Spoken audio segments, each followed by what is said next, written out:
같이 살펴보도록 하겠습니다. 출애굽기 20장 7절 말씀, 우리 한 절 말씀입니다. 저와 여러분이 합독해서 함께 읽도록 하겠습니다. 같이 읽겠습니다. 시작. 너는 내 하나님 여호와의 이름을 망령되게 부르지 말라. 여호와는 그의 이름을 망령되게 부르는 자를 죄 없다 하지 아니하리라. 아멘. 디모데에 오신 모든 분들을 환영하고 또 축복합니다. 우리 앞뒤 좌우에 계신 분들하고 이렇게 한번 인사합시다. 실천하는 크리스찬이 됩시다.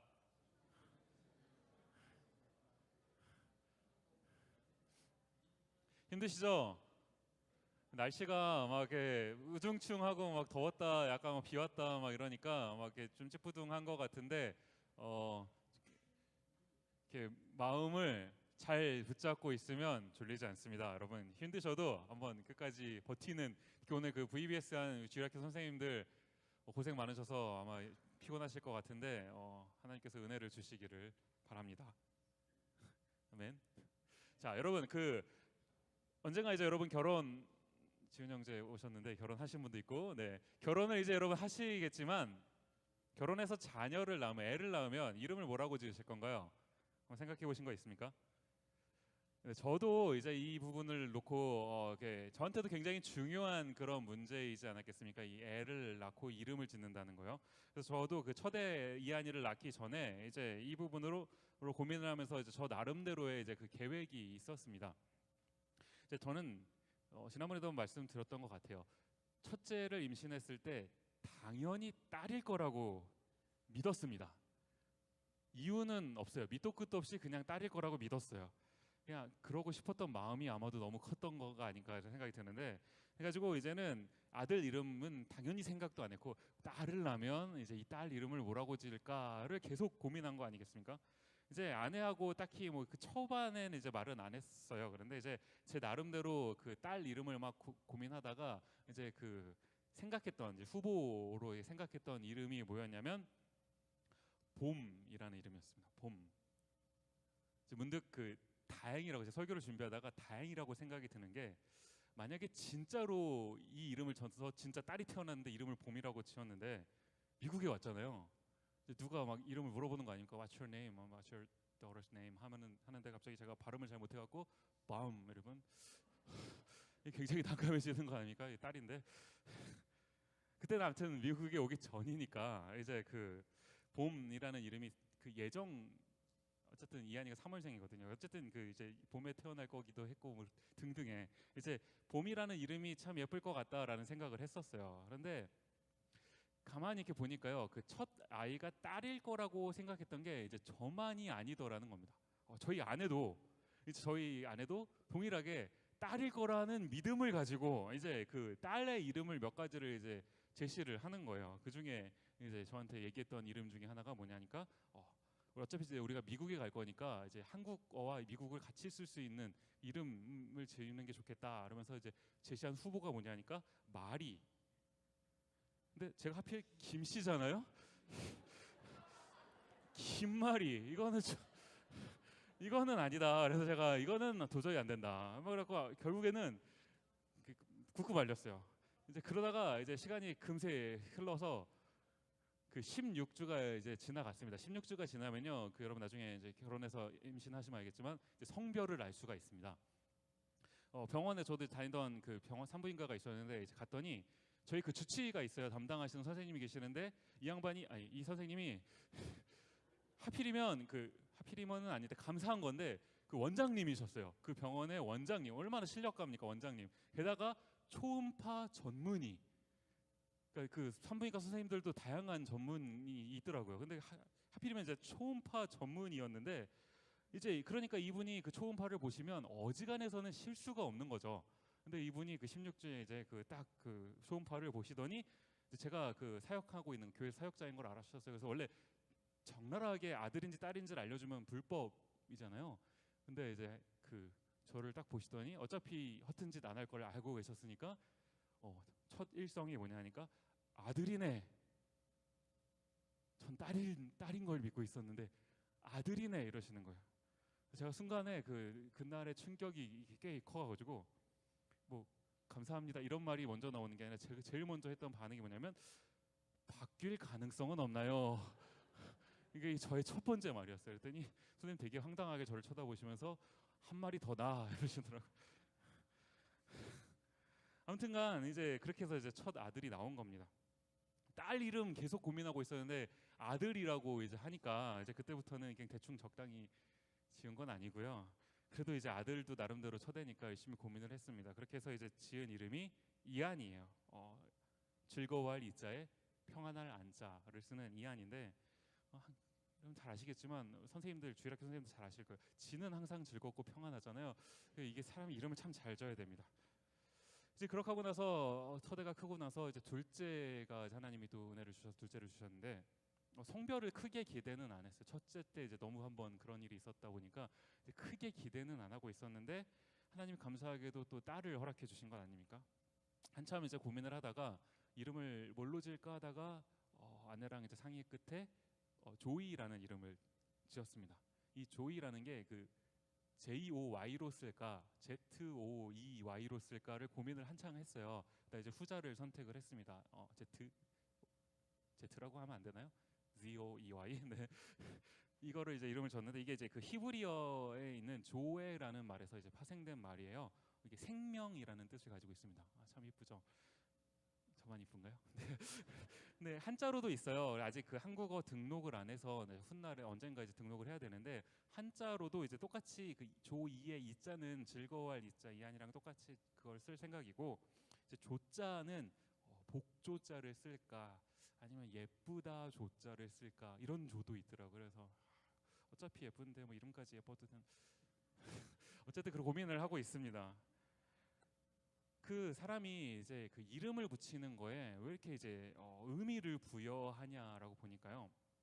내가 어떤 대상이 있는데 그 대상에 이름을 붙이고 이제 그 이름을 부른다는 것은 이제 내가 그 상대, 내가 이름을 붙인 그 상대 그 존재 자체를 인정하는 거고요. 그다음에 그 상대가 나와 관련이 있다라는 겁니다. 이게 심지어 사람 이름도 짓는데 가만히 보니까 사물한테도 이름을 붙이는 사람들이 뭐 강아지나 고양이한테는 당연히 이름 붙이는 사람들 많고요. 이제 사물에 이름을 붙이는 사람도 있는데 그때 제가 목자 모임 시간에 한번 나눴지만 제가 아는 어떤 분은 그 자기가 몰고 다니던 차에 이름을 붙였어요. 차에. 이분이 이제 한국에서 그 다마스라고 하는 그 깍두기 같이 생긴 차 타고 다니셨는데 오래된 아시나요? 다마스라는 차? 그 거의 1인승 같이 생긴 차 있어요. 바람 불면 넘어질 것 같은 차. 근데 게다가 중고로 사셔갖고 이분이 전도사님이었는데 이제 이 다마스 오래된 다마스라는 차에다가 이제 항상 운전하면서 불안하시니까 이름을 뭐라고 붙였냐면 에스더라고 붙였습니다. 에스더. 왜 그래요? 죽으면 죽으리다 하고 타고 다닌다 그래서 이제 에스더라는 이름을 붙이셨다라는 거예요. 아무튼 오늘 제가 이 얘기를 왜 하냐고 하면 우리가 이제 오늘 살펴보고 싶은 게 이제 3계명 아닙니까? 10계명 중에 제 3계명이요. 이제 3계명이 뭡니까? 우리 20장 7절 말씀 아까 전에 본문 말씀을 읽었던 건데 출애굽기 20장 7절 말씀 뭐라고 기록되냐 하면 제가 읽겠습니다. 너는 내 하나님 여호와의 이름을 망령되게 부르지 말라. 여호와는 그 이름을 망령되게 부르는 자를 죄 없다 하지 아니하리라. 아멘. 이제 여기 보시면 그 여호와의 이름을 망령되게 부르지 말라라고 하신 게 3계명 말씀 아닙니까? 이제 이걸 가지고 우리가 좀 몇 가지로 오늘 좀 나눠서 살펴보고자 하는데요. 이제 먼저 좀 같이 살펴보고 싶은 게 뭐냐 하니까 이 여호와의 이름이요. 망령되게 부르든지 아니든지 하려면 뭐 있어야 되는데 여호와의 이름 이거에 대해서 우리가 좀 살펴보고자 하는 겁니다. 성경을 여러분 쭉 보시면 우리가 다행스럽게도 지난 학기 때 창세기를 살펴봤었죠. 처음에 창세기란 책을 처음 딱 보시면 혹시 기억나시는 분 계실지 모르겠어요. 그때도 한번 언급 살짝 하고 넘어갔었던 것 같은데 이 여호와라는 이름이 처음 언제 나옵니까? 혹시 기억나시는 분? 창세기 얘기했으니까 창세기에는 나오겠죠. 창세기에 언제 나옵니까? 다 아시지만 속으로 대답하시는 거죠. 창세기 2장에서 처음 여호와라는 이름이 나옵니다. 의문이 생기는 거죠. 왜 1장에서는 안 나오고 1장에서 하나님이 천지를 창조하시니라 하는데 하나님 나오는데 왜 1장에서는 여호와가 안 나오고 2장부터 여호와가 나오는가? 이 창세기를 기록한 모세라는 사람이 의도적으로, 물론 이 장 챕터는 모세가 나눈 게 아니에요. 이건 후대에 나눠졌지만 모세가 어느 순간부터 여호와를 기록했다라는 것은 의도적으로 뭔가를 드러내고 싶은 거 아니겠습니까? 이제 우리가 이 모세의 의도를 한번 살펴본다면, 그대로 이거를 본다면 1장과 2장의 차이점을 여러분 살펴보시면, 창세기요, 1장은 전체 천지 창조를 개관했다면 2장에서 좀 포커스돼서 보는 것은 인간 창조입니다. 여호와의 이름이 창조된 것은 인간이 창조될 때부터 등장했다라는 거예요. 그 전까지는 창세기 1장에는 여호와란 이름은 등장하지 않고 그냥 하나님, 원어로 보시면 엘로힘, 들어보셨죠? 엘로힘이라는 단어만 사용이 됩니다. 근데 하나님께서 2장에 이제 인간을 창조하실 때부터 모세를 사용하셔서 여호와라는 이름을 기록하게 하셨다는 거죠. 여기서 이제 우리가 뭘 한번 생각해 볼 수 있느냐 하니까, 이 여호와라는 이름은 특별히 우리 인간과 관련이 있는, 하나님과 우리 인간 속에서, 이 사이의 관계 속에서 의미를 갖는 그런 이름이라는 겁니다. 그런데 가만히 성경을 쭉 보니까요, 이제 이 출애굽기 20장 7절에서 3계명이 등장을 하지만 하나님께서 이 여호와라는 이름을 모세가 창세기를 기록했으니까 모세에게 처음 알려주셨는가? 아니라는 거예요. 갑자기 어느 날 모세가 뜬금없이 시내산에서 내려오자마자, 자, 이제 우리 하나님의 이름은 여호와다, 그러니까 니네가 여호와의 이름을 망령되게 부르지 말아라 라고 말하면 이스라엘 백성들이 아마 벙찌지 않았을까? 여호와 뭐야? 처음 들어본 이름인데, 이렇게 생각하지 않았겠습니까? 근데 아무 말 없이 이스라엘 백성들이 이것을 받아들였다는 것은 이 이스라엘 백성들이 이미 여호와에 대한 개념이 있었다라는 거죠. 실제로 그런 것이, 우리 한번 창세기 15장 7절을 보시겠습니다. 아브라함 때입니다. 또 그에게 이르시되 나는 이 땅을 내게 주어 소유를 삼게 하려고 너를 갈대아인의 우르에서 이끌어낸 여호와니라. 하나님께서 이미 아브라함에게도 자신을 여호와로 드러내셨죠. 나타내셨다는 것. 그러는가 하면 조금 더 올라가서 보면요, 어디까지 생각해 볼 수 있냐니까 창세기 4장이요. 4장 26절. 셋도 아들을 낳고 그의 이름을 에노스라 하였으며 그때의 사람들이 비로소 여호와의 이름을 불렀더라. 이미 4장에서도 사람들이 여호와의 이름을 불렀다라고 기록할, 우리가 이렇게 볼 수 있는 건 아니겠습니까? 이게 이제 뭘 의미하냐 하면, 이 여호와라는 이름이 이미 이스라엘 백성들에게 익숙한 이름이다라는 거예요. 그런데 이제 하나님께서 이 모세를 통해서 이 십계명을 주셨을 때, 특히 모세를 사용하셔서 그 일을 이루셨을 때, 여기서 특별히 조금 중요한 게 뭐냐 하니까, 하나님께서 이 모세라고 하는 한 사람을 부르셔서 특별하게 알려주고 싶으셨던 게 하나 있었다라는 겁니다. 그게 뭐냐 하니까, 이 여호와라는 말의 의미가 무엇인지를 모세에게 알려주셨다라는 거예요. 출애굽기 3장 14절 말씀을 보시면, 하나님이 모세에게 이르시되 나는 스스로 있는 자이니라. 또 이르시되 너는 이스라엘 자손에게 이같이 이르기를 스스로 있는 자가 나를 너희에게 보내셨다 하라. 지금 이게 어느 부분이냐 하니까요, 그 하나님께서 모세라고 하는 한 사람을 선택하셔서 이제 이스라엘 백성들을 그 출애굽시키시려고, 애굽에서 탈출시키시려고 준비하고 계시는 그 장면입니다. 그런데 이제 그 하나님이 모세를 부르셨는데, 모세가 그 하나님의 말씀에 좀 속된 말로 하면 튕기는 거예요. 제가 어떻게 가겠습니까? 저 같은 사람이 어떻게 갑니까? 막 이렇게 하다가 모세가 이제 뭐라고까지 얘기를 하냐면, 아니 가갖고 내가, 하나님이 나를 보내서 내가 왔습니다라고 얘기하면 이스라엘 백성들이 누가 널 보냈는데, 그 널 보낸 그 하나님의 이름이 뭔데? 라고 물어보면 제가 뭐라고 대답합니까? 라고까지 물어본 거 아닙니까? 그래서 이런 불평에 대한, 모세의 불평에 대한 하나님의 응답으로 주신 말씀이 이겁니다.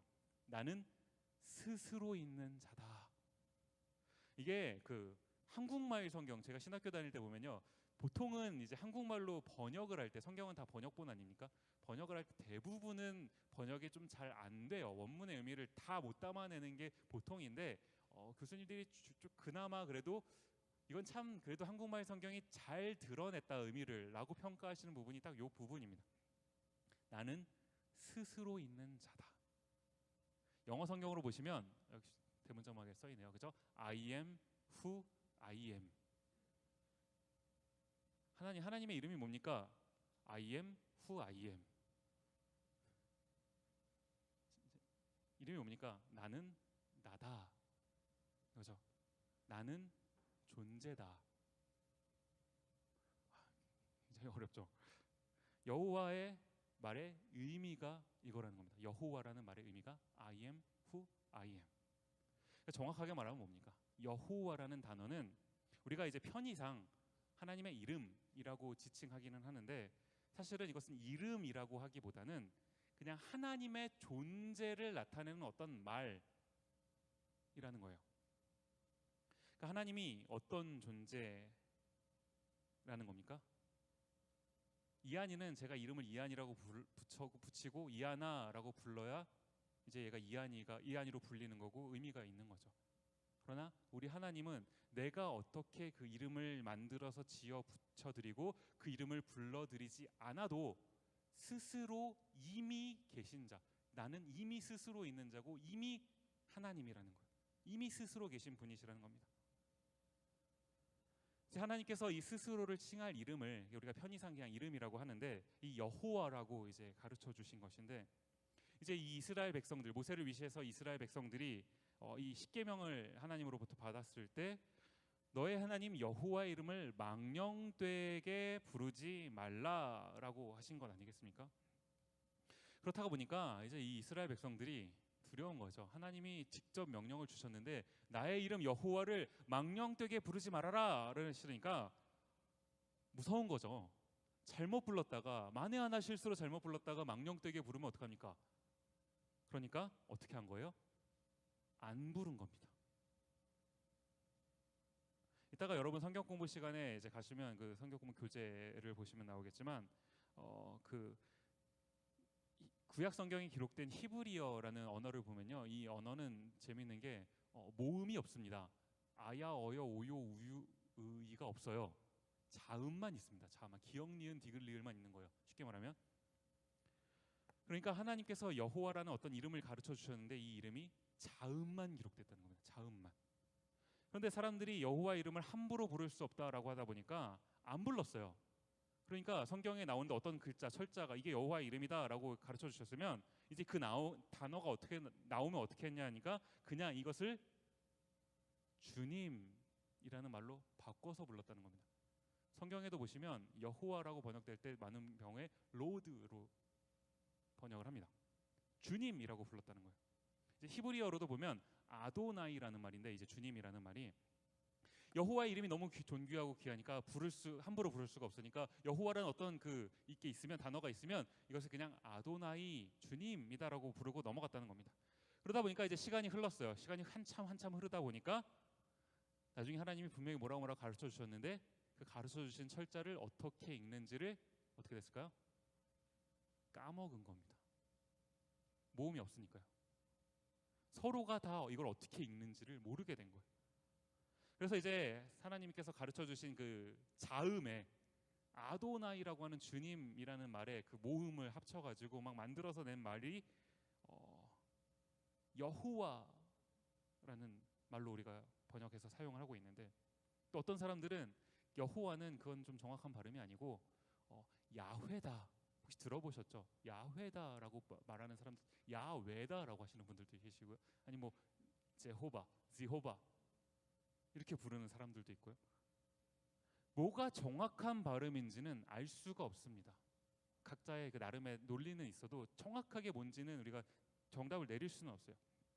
이게 굉장히 안타까운 것 중에 이제 하나죠. 하나님께서 스스로의 이름을 가르쳐 주셨는데 어떻게 읽는지를 모르게 됐다라는 거는 안타까운 일 아닙니까? 그런데 이제 여기서 우리가 한 가지 조금 배우게 되는 게 뭐냐 하니까 이 이스라엘 백성들이 가지고 있었던 하나님의 이름에 대한 경외심이요.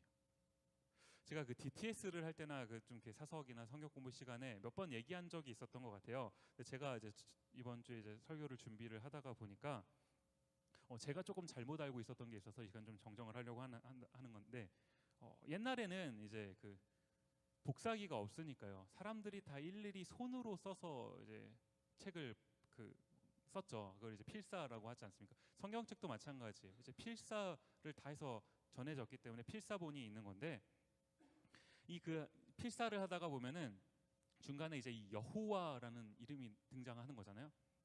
그러면 사람들이 필사를 하다가 여호와의 이름이 나오면 이제 가서 목욕을 하고 붓을 빨고 그렇게 하고 다시 와서 여호와의 이름을 썼다라고요.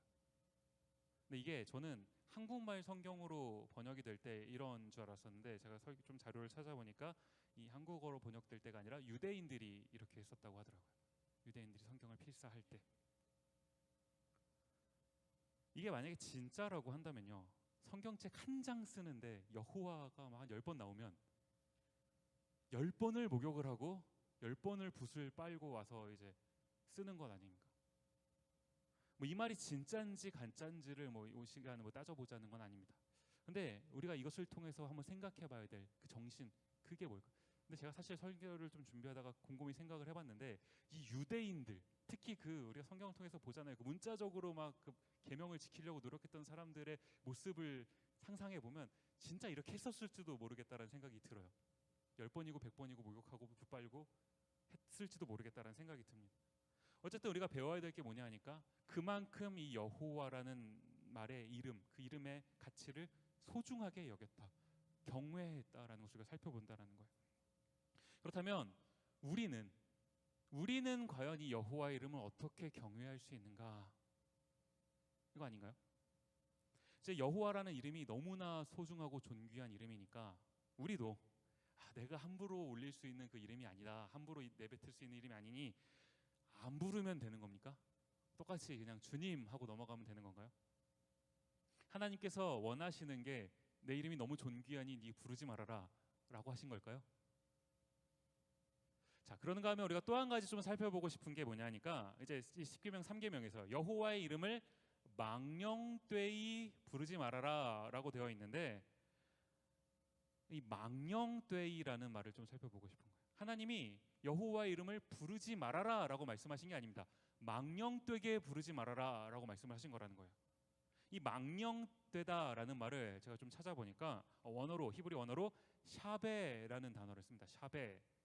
이 샤베라는 말의 의미를 여러 가지로 해석해 볼 수가 있겠어요. 그런데 제가 한번 오늘 그 중에서 3가지로 이것을 좀 살펴보려고 합니다. 이 샤베라는 말의 그 첫 번째 의미가 뭐냐 하니까 헛되다라는 말을 가지고 있어요. 헛되다. 이게 무슨 말입니까? 여호와의 이름을 헛되게 부르지 말아라라는 의미가 이 3계명에 포함되어 있다라는 거예요. 자, 하나님은 피조된 우리에게 존재 자체로 나타나셨습니다. 도대체 무슨 말을 하는지 알 수가 없죠. 철학가 출신이라 그렇습니다. 피조된, 스스로는 존재할 수 없이 하나님이 만들어 주셨기 때문에 존재된 우리 피조물에게, 우리 존재에게 하나님은 우리처럼 누가 만들어 주신 존재가 아니라 그냥 스스로 이미 계시는 하나님으로서 나타나 주셨다는 거예요. 이제 우리가 성경 공부 시간에 있다가 살펴볼 겁니다. 하나님이 참 다양한 그 이름으로 우리에게 계시를 해주셨어요. 아까 살펴봤던 엘로힘이라는 말도 있었고요. 여호와 이레, 여호와 라파 다 들어보셨죠? 하나님이 우리에게 나타내 주셨던 이름들입니다. 하나님이 다양한 이름들을 우리에게 보여주셨는데 그 다양한 하나님께서 보여주신 이름, 뜻은 다양해요. 그런데 그거의 그 공통 분모, 공통점이 뭡니까? 하나님 우리에게 하나님의 이름을 나타내 주셨을 때는 나는 하나님이다. 나는 너와 다르게 나는 하나님이다. 이것을 가르쳐 주셨다는 거예요.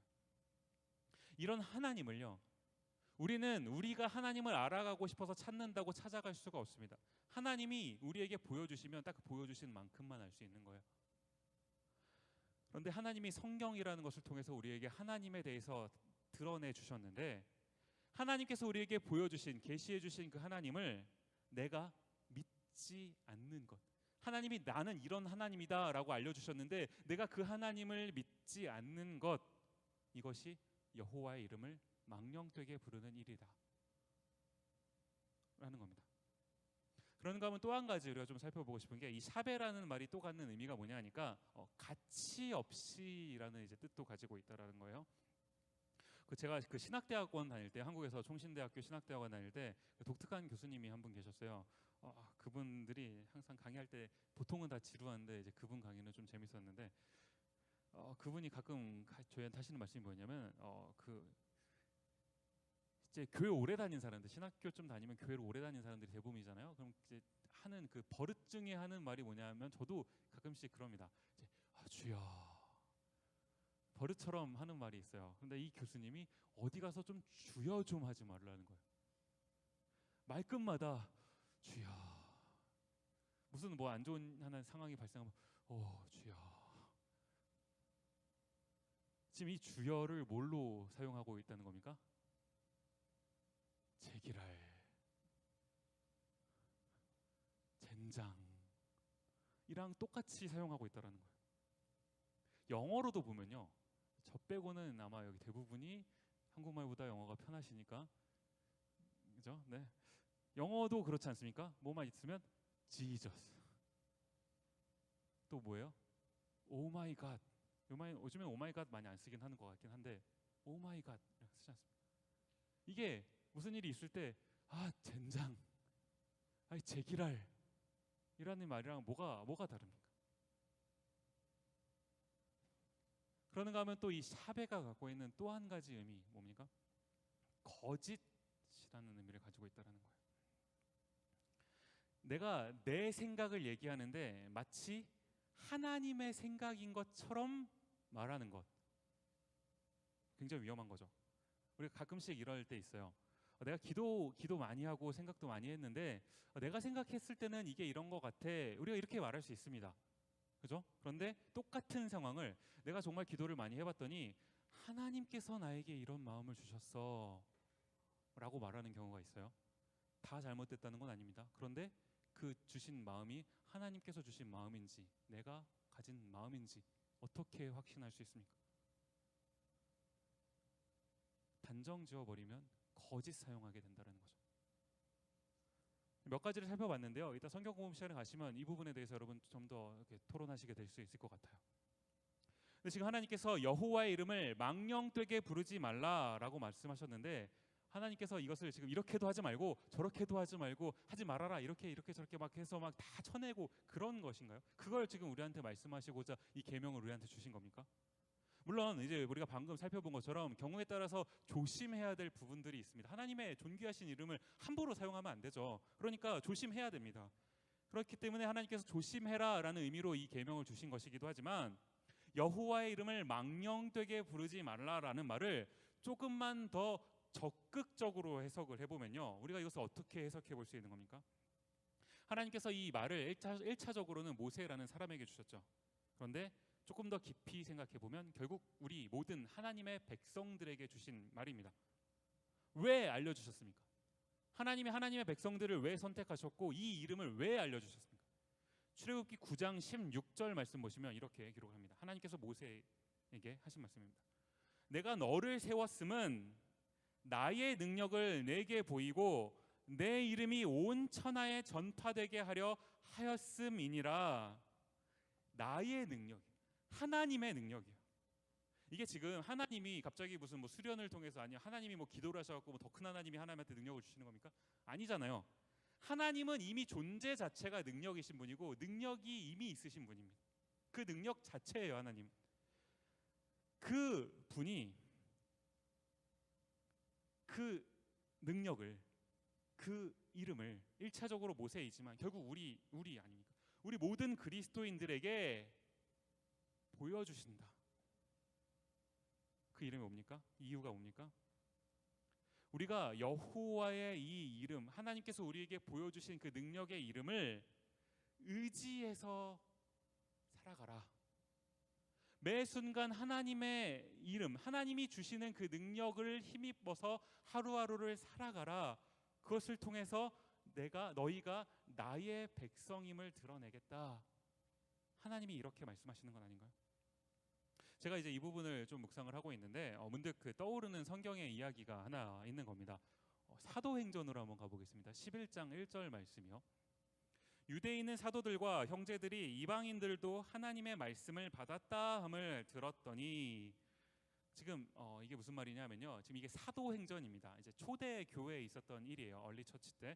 자, 이제 이 유대인들에게는 그 선민 사상이라고 해서 우리만 특별히 선택받은 사람들이다라는 그런 의식이 있지 않았습니까?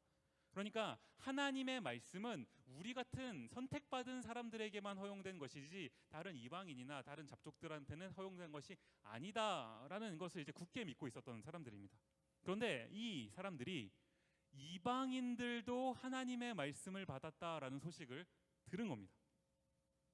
그러니까 이제 이어서 뭐라고 하는 겁니까? 이어지는 그 2절과 3절 말씀 보시면 베드로가 예루살렘에 올라갔을 때 할례자들이 비난하여 이르되 너가 무할례자의 집에 들어가 함께 먹었다 하니, 지금 사람들이 뭐라고 하는 거냐니까 하니까 이 베드로, 이방인에게 말씀을 전한 이 베드로를 지금 비난하기 시작했다라고 하는 겁니다. 그러니까 이제 베드로가 이 사람들에게 이제 쭉 설명을 하는 거 아닙니까? 지금 이게 내가 내 뜻대로 한 것이 아니라 지금 하나님께서 나에게 이러한 사명을 주셔서 이러쿵저러쿵 해서 내가 이제 하나님의 뜻대로 이 복음의 메시지를 이방인에게도 전한 것이다라고 이제 쭉 얘기를 하는 겁니다. 그 얘기를 다 사람들이 듣더니 이제 뭐라고 반응을 하냐 하니까요. 11장 18절 말씀 보시면 그들이 이 말을 듣고 잠잠하여 하나님께 영광을 돌려 이르되 그러면 하나님께서, 그다음 보시면 이방인에게도 생명 얻는 회개를 주셨도다 하니라.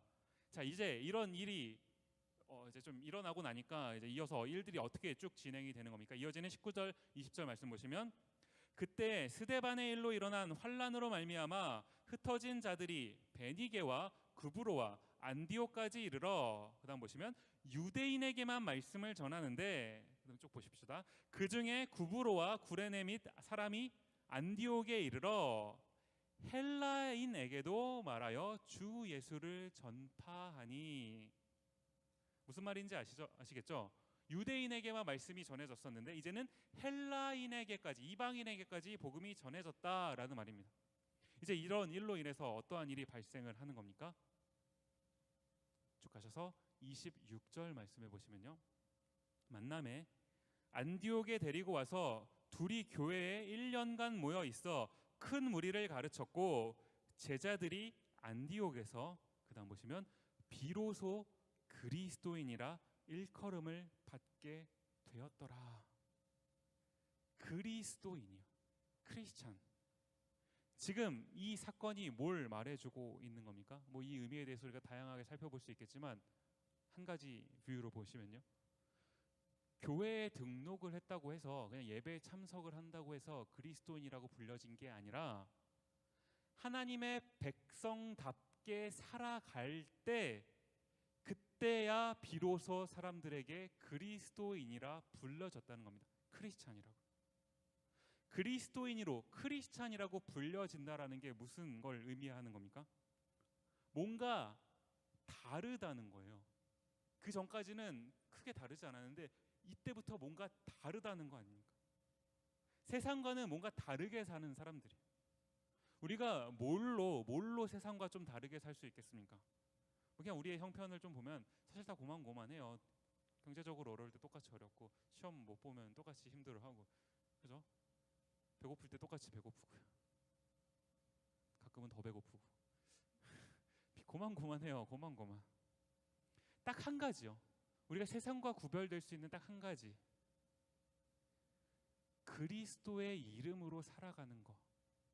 이게 딱 한 가지 차이점 아닙니까? 하나님의 이름으로 살아가는 거. 그래서 성경도 보면 교회 공동체를 하나님의 이름으로 살아가는 사람들을 구별해서 거룩한 무리다라고 부르는 거 아닙니까? 성도라고 부르는 거 아닌가요? 교회 오시는 분들 우리가 성도님이라고 많이 부르는데 저는 사실 어떤 이름보다 이 성도라는 이름이 참 이 직책이라고 하기도 뭐하고요. 뭐라고 할까요? 이 성도라는 이름이 저한테는 굉장히 마음 설레는 이름인 것 같아요. 목사 이런 걸로 기록되고 싶은 생각은 없습니다. 나중에 죽으면 뭐 목사 김광식 뭐 죽다 뭐 이런 게 아니라 성도 김광식이면 참 좋겠어요. 얼마나 멋있는 말입니까? 성도라는 말이. 너의 하나님 여호와의 이름을 망령되게 부르지 말아라. 우리가 이 여호와요, 우리에게 나에게 알려주신 그 이름, 스스로 이미 존재해 계시는 그 능력의 하나님의 이름을 의지해서 그 이름으로 이 땅 가운데 살아가라. 하나님께서 3계명을 통해서 우리에게 말씀해 주시는 의미가 여기까지 확장돼야 되는 거 아닙니까? 전 오늘 이 말씀을 읽으면서 설교를 좀 마무리하려고 하는데요. 베드로전서 4장 15절 16절 말씀입니다.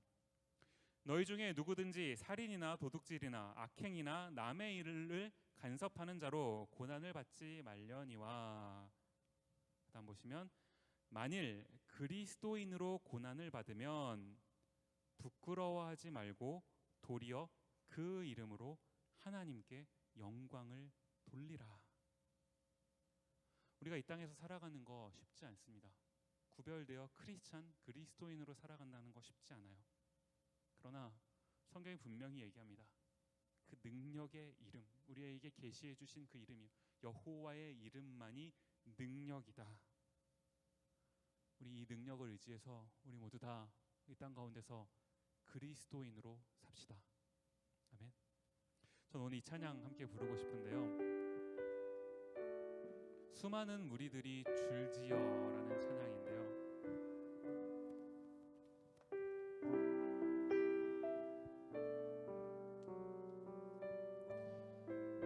예수님의 이름을, 하나님의 이름을 하나님께서 우리에게 이미 보여주셨는데 어떤 사람들은 그 이름을 좇아서 그 이름을 의지해서 살아갑니다. 똑같은 이름이 있는데 어떤 사람은 그 이름을 나의 구주의 이름으로 고백하지 않고 살아가요. 이 두 삶의 방향이 너무나 극명하게 다른 것 아닙니까? 이 예수 그리스도의 이름을 부르는 자, 이 예수 그리스도의 이름을 따라가는 자, 하나님을 나의 하나님으로 인정하고 살아가는 자, 하나님께서 어떻게 이끌어 가시는지 우리가 이 찬양의 가사를 음미하면서 찬양의 가사가 나의 고백이 되는 것처럼 고백하시면서 함께 찬양하는 시간 갖도록 하겠습니다. 함께 찬양하겠습니다. 수많은 무리들 줄지어. 수많은 무리들 줄지어 그분을 보기 위해 따르네. 그분을 보기 위해 따르네. 평범한 목수이신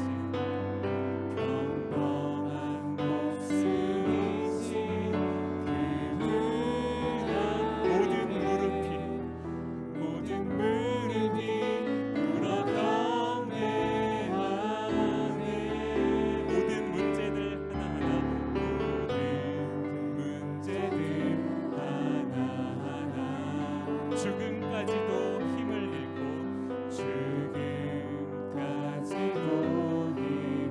잃고 생명의 근원 되신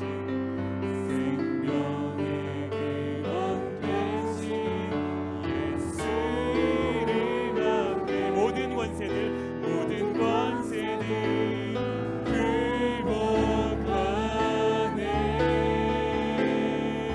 예수 이름 높이세.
여러분에게 특별히 나타내 보여주셨는데 나는 스스로 있는 자다.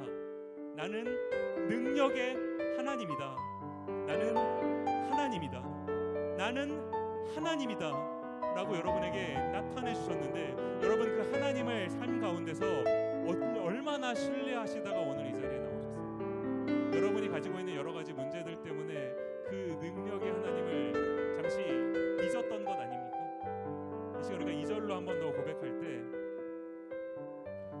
우리 나에게 있는 그대로의 형편을 그대로 주님 앞에 고백합시다. 하나님, 나의 계획들은 실패했고 나의 소망은 끊어졌고, 그러나 하나님, 나의 삶의 주관자 되시는 주님 앞에, 그 주님의 이름 앞에 내가 이 시간 고개를 숙이고 들어 엎드려 그 이름을 고백하기를 원합니다. 나의 삶을 주님께 맡기기를 원합니다. 그러할 때 나의 삶을 주관하시는 그 주님의 품 안에서 나의 삶이 평안해짐을 고백합니다. 주님, 그 이름을 내가 찬송하기를 원합니다. 한 번 더 고백하시면서 여러분의 있는 그대로의 마음의 고백을 찬양의 가사로 담아 주님께 고백하며 찬양하도록 하겠습니다. 1절로 함께 찬양합니다.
자리에 나오셨든지, 여러분이 이 자리에 나오셨다면 시간 여러분이 하나님의 이름을 부르고 그 이름의 도우심을 구하고 하나님의 은혜를 사모한다면 그 능력의 하나님이 여러분을 도우실 것입니다. 하나님, 내가 나의 삶 가운데서 나에게 나타나 주신 그 하나님을 의지해서 하루하루를 살아가게 하옵소서. 하나님, 이 땅 가운데서 그리스도인으로 살아가게 하여 주옵소서. 하나님, 때로 내가 연약한지라 하나님의 이름을 온전히 믿지 못하고 그 존귀하신 이름을 내가 망령되이 부를 때도 있었지만, 아버지 하나님, 이 시간 내가 다시 한번 하나님 옆에 나와 엎드려 주님의 은혜를 구하옵나니 하나님, 그 능력의 이름으로 나를 붙잡아 주시고, 하나님, 내가 이 땅 가운데서 주님의 백성으로 그리스도인으로 크리스찬으로 살아가게 하여 주옵소서. 하나님, 나에게 은혜를 주옵소서. 여러분이 하나님께 이 은혜를 구하시면서 함께 기도하며 나아가도록 하겠습니다. 함께 기도하시겠습니다.